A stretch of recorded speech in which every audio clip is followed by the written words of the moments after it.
Ça, ce sont les ions de la vie. Potassium, magnésium, sodium, chlorure, bicarbonate, fer, calcium, et ce qu'on appelle les oligoéléments, que je vous ai listés ici. Zinc, iode, sélénium, cuivre, chrome, manganèse, bore, molybdène, cobalt, strontium, nickel, vanadium, silicium. Donc c'est-à-dire qu'il vous faut de l'eau et tous ces éléments pour commencer à pouvoir fonctionner en tant qu'être vivant. Alors ici, il faut important de bien faire une distinction entre deux choses. Il y a une partie de ces éléments qui vont servir à la structure des systèmes. Quand on parle de structure, c'est-à-dire qu'il faut développer une certaine construction dans l'espace, et on a ce qu'on appelle des éléments de structure. C'est-à-dire, par exemple, il faut faire une cavité, il faut faire un squelette. Donc ça, il y a un certain type d'éléments qui va servir à ça. Après, il y a d'autres éléments qui, eux, ne sont pas nécessaires à la structure, mais qui sont là pour que la structure ait une fonction, c'est-à-dire servent à faire quelque chose. Donc ça, c'est important de bien faire la différence entre ce qui est pour la structure et ce qui est pour la fonction. Donc l'eau a cette caractéristique, c'est qu'elle sert pour les deux. L'eau fait la structure et la fonction. C'est pour ça qu'elle est très importante, parce qu'elle agit sur les deux niveaux. Par contre, les ions n'ont pas du tout. Par exemple, le potassium est un cation de structure. Pourquoi ? Parce qu'il est associé toujours à des protéines. Et des protéines ont toujours une charge négative. Comme la matière ne peut pas exister sous forme d'ion, elle est toujours électriquement neutre, ça veut dire qu'il faut aller chercher une espèce positive pour contrebalancer la charge négative. Et la nature a choisi pour ça le potassium. Donc le potassium est un cation de structure. C'est-à-dire que si vous voyez du potassium qui part dans l'eau, qu'est-ce que ça signifie ? Que vous êtes en train de casser la structure. Toute augmentation de potassium est signe que la structure est en train de foutre le camp. Mais si la structure fout le camp, ça veut dire que l'espèce est en train de mourir. Donc c'est pour ça qu'on reconnaît le cation de structure, c'est qu'il est automatiquement associé à un verdict qui est la mort.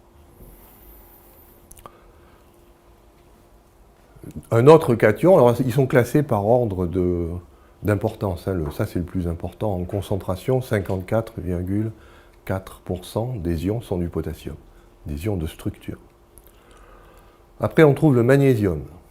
Lui, c'est un cation de fonction. C'est-à-dire qu'il n'est pas là pour faire des structures, il est là pour circuler et assurer des fonctions. Donc les fonctions du magnésium, c'est essentiellement de venir se coller partout où il y a des phosphates. Alors où c'est qu'on trouve des phosphates ? Hein ? Non, phosphate, on peut y avoir des phosphates dans l'eau, mais c'est surtout dans une molécule qui est très importante, qui est l'ADN et l'ARN, ainsi que dans tous les molécules à base de phosphore, comme l'ATP, l'ADP, le NADPH, toutes les petites molécules qui ont de fonction sont toujours associées avec du phosphore. Et comme le phosphore amène une charge négative, il faut le compenser par une charge positive, et c'est le magnésium qui joue ce rôle-là. Donc ça veut dire que si vous n'avez pas de magnésium, vous pouvez garder la structure, parce que c'est le potassium. Mais qu'est-ce que vous perdez ? Vous perdez la fonction. Et la section est la même. Plus de fonction égale mort. Donc le magnésium est aussi un cation qui est intimement associé à la vie, mais pour une autre raison. Parce que si vous n'en avez pas assez, ce sont les fonctions qui ne sont pas là. Et si vous n'avez pas les fonctions, vous ne pouvez pas vivre. Donc vous voyez, on peut mourir par débomination de la structure, on peut mourir par pas assez de fonctions.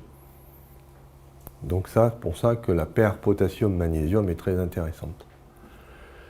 Le sodium, lui, c'est un cation d'hydratation. C'est lui qui va faire que cette cellule va s'hydrater ou pas. C'est-à-dire qu'une cellule, c'est fait à 49% d'eau, et comme vous l'imaginez, cette eau, elle n'est pas forcément toujours dans la cellule. Elle peut sortir de la cellule, ou elle peut rentrer. Donc il faut un agent de régulation de ce mouvement de l'eau. C'est le sodium. On va jouer avec le sodium pour pouvoir régler la balance hydrique. Le sodium a un problème, c'est qu'il est électriquement positif. Comme je vous l'ai dit, la matière doit toujours être neutre. Donc il va y avoir un anion qui va être associé au sodium. Cet anion, c'est le chlorure. Donc en fait, c'est la paire chlorure de sodium qui règle les mouvements de l'eau. Donc là, on est sur le mouvement de l'eau, c'est pour ça qu'il nous faut du sodium et du chlore, pour pouvoir hydrater ou déshydrater quand on a trop d'eau, hydrater quand on n'a pas assez d'eau. On va jouer sur le sel. Il faut juste connaître le rôle des ions, clairement à quoi ça sert. Donc en gros, si vous par exemple, vous augmentez très fortement le sel, qu'est-ce qui va se passer? Eh bien, le sel va attirer l'eau. Si à l'inverse, vous n'avez pas assez de sel, eh bien, vous allez devoir retirer l'eau pour aller vers des milieux qui sont plus salés, pour hydrater ou déshydrater. Le bicarbonate, donc lui, c'est directement lié, c'est un cation de fonction évidemment, ce n'est pas un cation de structure. Il est directement lié à ce que je vous ai dit. C'est que dans l'eau, il y a aussi trois notions qui sont importantes. C'est la résistivité, qui est pilotée ici par le chlorure de sodium. C'est ça qui va définir la résistivité, puisque c'est là où il y a le nœud plus. Mais il faut aussi du pH. Il faut réguler le pH, la quantité d'H3O+. Donc ça, c'est le rôle du carbonate.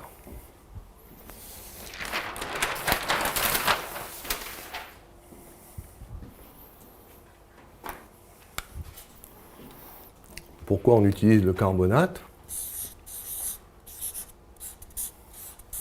C'est à cause de cet équilibre. On va faire réagir une molécule de CO2 avec une molécule d'eau pour faire ce qu'on appelle l'acide carbonique.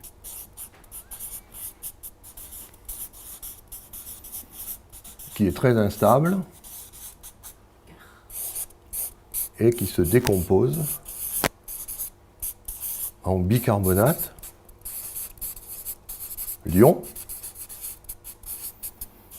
et un proton. Et c'est là qu'arrive la régulation du pH. Donc, on joue sur cet équilibre via la respiration. Vous avez sûrement tous fait ça.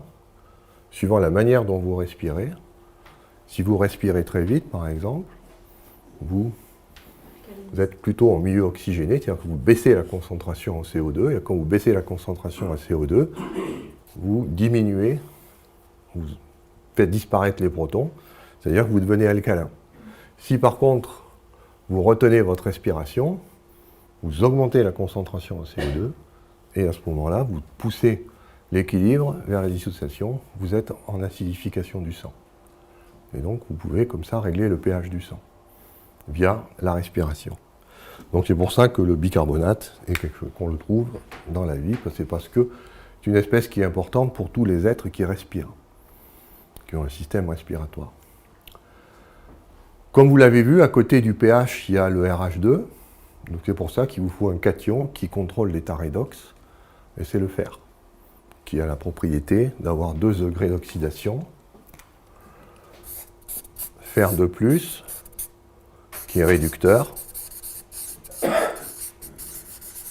Donc RH2 inférieur à 28. Fer 3 plus, qui est oxydant. RH2 supérieur à 28. Et comme vous le voyez, là, c'est ici, pardon, c'est l'électron et non le proton qui est responsable de la variation d'état d'oxydoréduction. Donc là, vous faites varier l'état redox avec le fer. Dernier cation qui est fondamental, c'est le calcium. Alors le calcium, c'est un cation aussi de fonction. Et lui, alors on reconnaît les cations de fonction au fait qu'ils n'ont pas besoin d'être en grosse concentration. Ce sont des concentrations qui sont relativement faibles par rapport aux cations de structure qui, eux, sont forcément en grosse quantité. Donc le calcium, lui, son rôle, c'est le messager. C'est-à-dire que la cellule doit traiter de l'information. Donc comment elle fait? Cette information, il lui faut un messager. Quelqu'un qui dise, il est en train de se passer quelque chose, il faut faire quelque chose. Action, réaction. Donc c'est le calcium. Pourquoi le calcium? Là, c'est un petit peu plus subtil.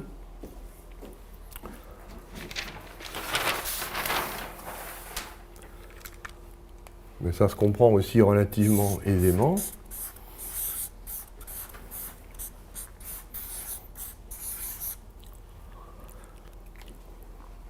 Ça, c'est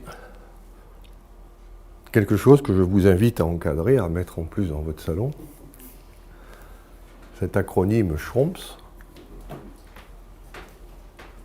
Carbone, hydrogène, oxygène, azote, phosphore et soufre.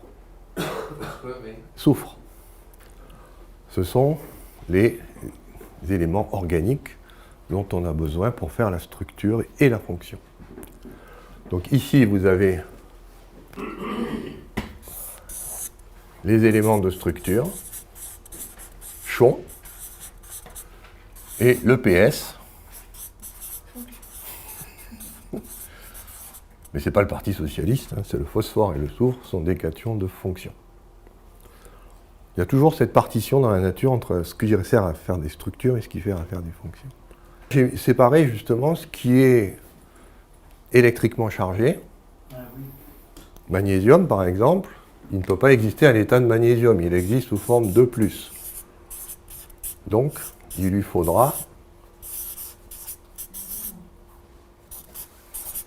automatiquement, par exemple, 2 chlore pour compenser la charge.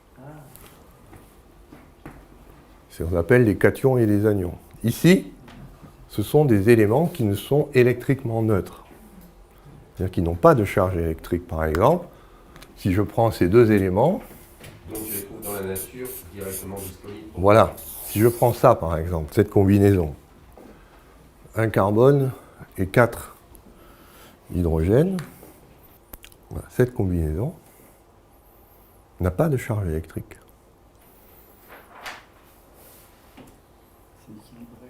C'est équilibré, c'est CH4, ça existe tout seul.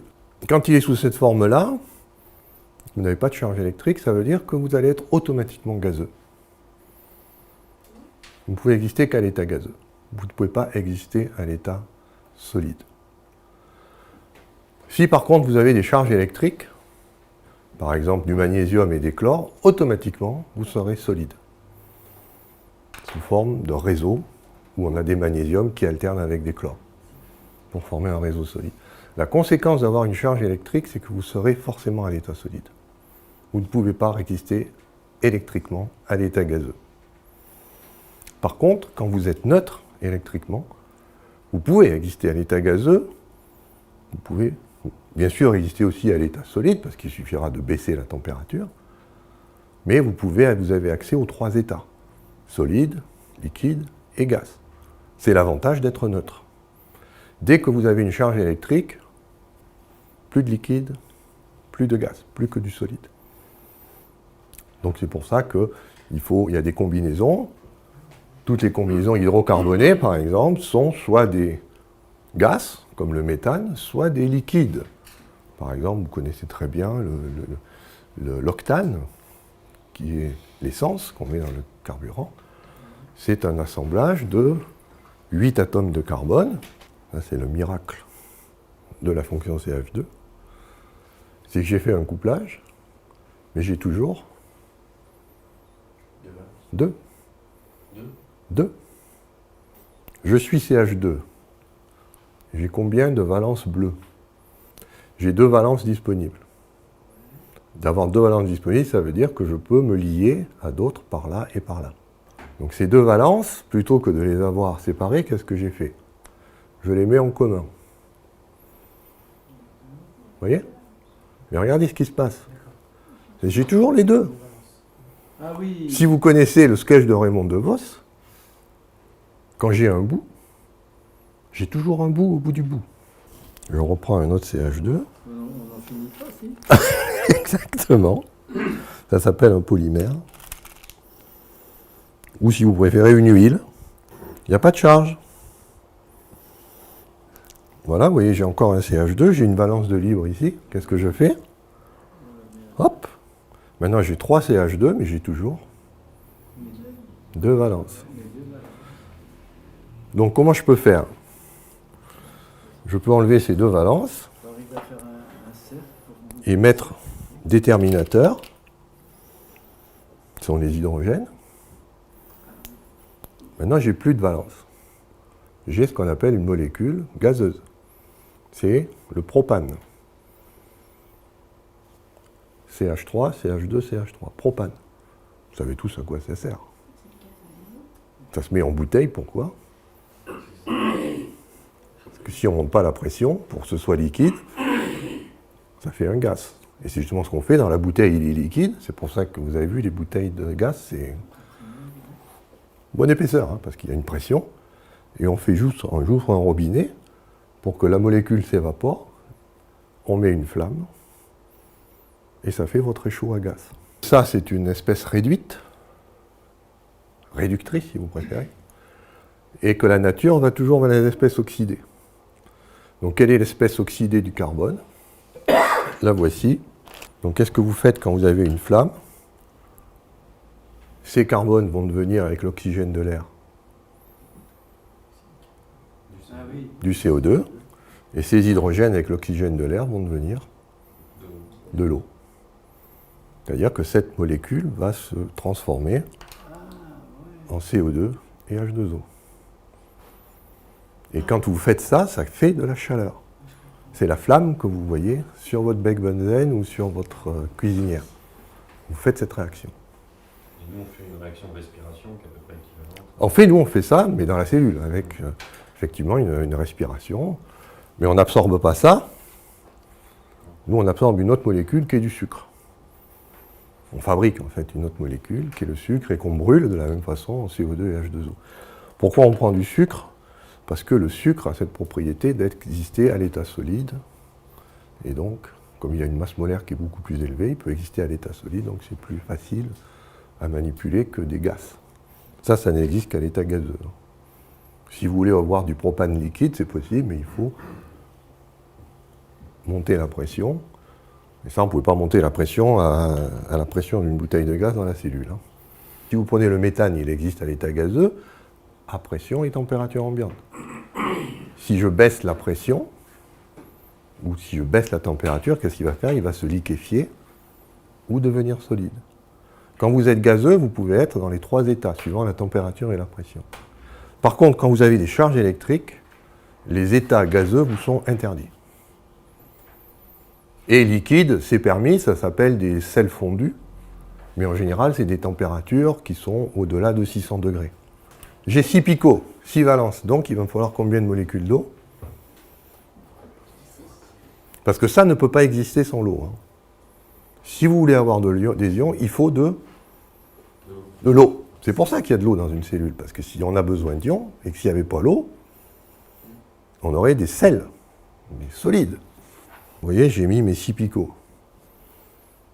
Ça a défini un polyèdre platonicien qu'on appelle l'octaèdre. Je vais utiliser mes 6 molécules d'eau. Il y a 6 molécules d'eau qui vont venir utiliser chacun des picots.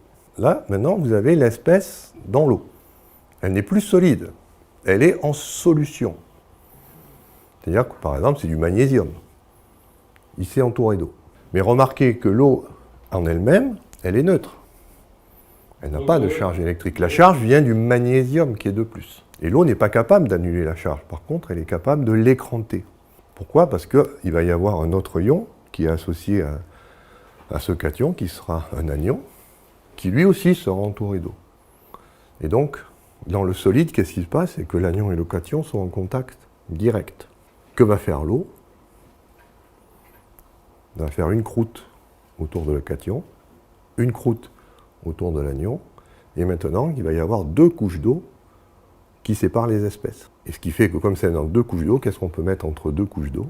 Une autre couche d'eau, ça fait 3 couches d'eau, une autre couche d'eau, ça fait 4 couches d'eau, une autre couche d'eau, ça fait... On sépare les charges.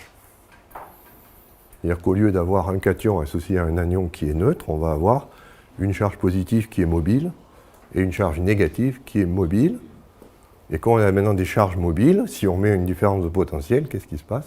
Ben, les cations sont attirés par la note négative, les anions sont attirés par la cathode positive, et le courant électrique passe. C'est ce que vous avez vu quand on a mis le sel dans l'eau.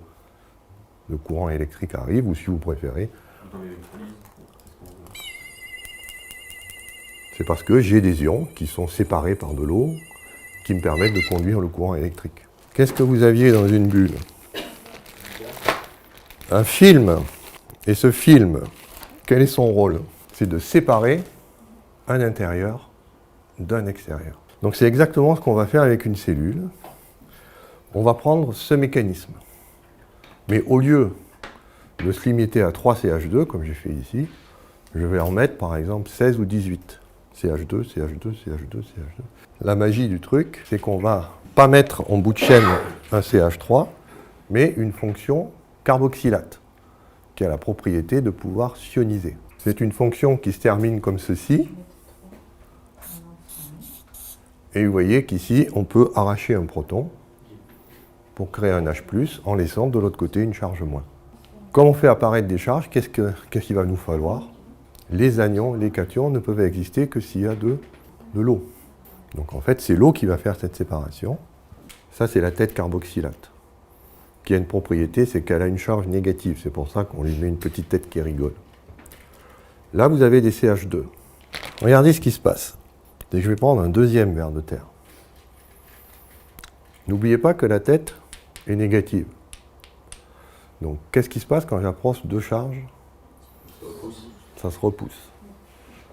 Mais par contre, ils ont une chaîne ici. Et vous voyez ce qu'ils vont pouvoir faire? C'est s'associer, parce qu'ici, il y a beaucoup de CH2, donc ils vont pouvoir se coller les uns aux autres. Alors, je vais vous expliquer comment ça fonctionne. Devinez ce que c'est que ça, chimiquement.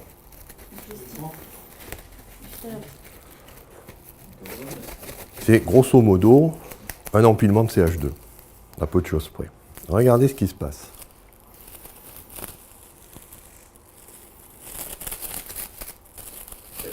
Ça colle.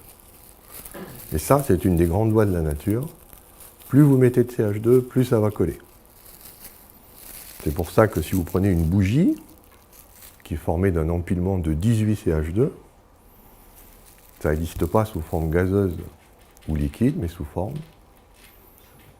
solide. Vous avez vu la cire? Ce sont ces forces qui collent. Là, on va avoir un collage. Et donc, je vais pouvoir faire ça. Quel est le problème de cette structure? Est-ce que vous voyez le problème de cette structure?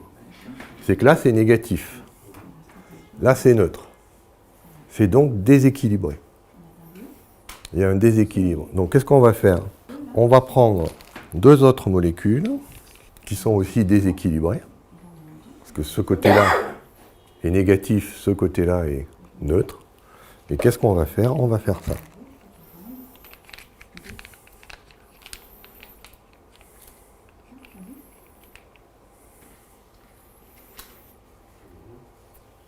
Négatif, donc O, négatif, O. De l'eau, de l'huile, de l'eau. Ça s'appelle une bicouche lipidique. C'est une membrane de cellules. Et ça a une caractéristique, c'est que ça se fait tout seul dans l'eau. C'est-à-dire que vous mettez ces objets-là dispersés, mais s'ils sont à partir d'une certaine concentration, ils font ça. Et donc, vous faites apparaître la fameuse membrane avec un extérieur et un intérieur. J'ai un autre modèle pour vous expliquer ça. Vous voyez? Ici, j'ai une épaisseur.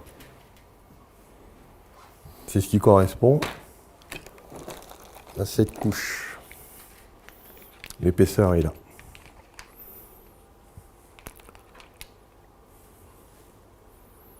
Là, j'ai de l'eau. Ici, j'ai de l'eau. Donc ça, c'est la tête polaire. De ce côté-là, j'ai de l'eau. Et de ce côté-là, j'ai de l'eau aussi. Et entre les deux, j'ai de l'huile, de la graisse. Voilà, donc une cellule, foncièrement, c'est ça. C'est une couche polaire hydratée, une couche d'huile et une autre couche polaire hydratée, qui va définir un milieu intracellulaire, là où on est d'un côté, et un milieu extracellulaire quand on est de l'autre. Avec, c'est ça, c'est fondamental, entre le milieu cellulaire intra et le milieu extracellulaire, qu'est-ce qu'on trouve? Une couche d'huile. Mais l'huile telle que vous la connaissez, hein, l'huile d'olive, c'est typiquement ça.